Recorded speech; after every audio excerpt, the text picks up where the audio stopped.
ఆపదలో ఉన్న వారిని ఆదుకునేందుకు కూటమి ప్రభుత్వం ముందు ఉంటుందని తెలుగుదేశం పార్టీ రాష్ట్ర అధికార ప్రతినిధి పిఠాపురం మాజీ ఎమ్మెల్యే వర్మ పేర్కొన్నారు. అనారోగ్యంతో బాధపడుతూ చికిత్స చేయించుకున్న పిఠాపురం పట్టణానికి చెందిన పలువురు వ్యక్తులకు ముఖ్యమంత్రి సహాయ నిధి ద్వారా మంజూరైన ముఖ్యమంత్రి సహాయ నిధి చెక్కులను మాజీ ఎమ్మెల్యే వర్మ చేతుల మీదుగా లబ్ధిదారులకు అందజేశారు. ఈ కార్యక్రమంలో బొజ్జా సతీష్, రాయుడు శ్రీనుబాబు, పంపనబోయిన అన్నపూర్ణ, పెళ్లి చిన్న, సోమ సత్యనారాయణ, కొరుపులోడు శ్రీను, కోళ్ల బంగారు బాబు, అల్లవరపు నగేష్, మొల్లి నాగమరెడ్డి రాజు, అందుగుల సత్యబాబు, గొర్రె సత్యబాబు, కూసి సత్యబాబు, కేతరపు కృష్ణ, కరణం సాయిబాబు తదితరులు పాల్గొన్నారు. ఊపతి సతీష్, బండి నాగలక్ష్మి, కాకిదేవి, కన్నూరు నాగమణి, కరణం లక్ష్మీదేవి, కేదార్శెట్టి అమలావతి, పోలపర్తి రాజేశ్వరి, వియ్యప్పు సూర్యనారాయణ వీళ్ళందరూ వేడుకాలలో మోహన్ నగరం, అలాగే మన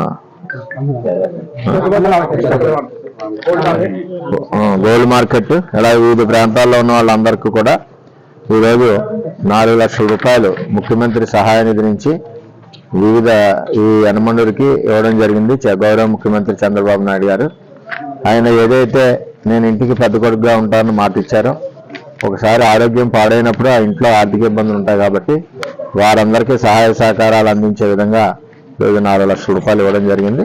వీరికి కేదార్శెట్టి అమలావతి గారికి 1,25,000 వచ్చాయి. మరి వీరందరూ సంపూర్ణ ఆరోగ్యంగా ఉండాలని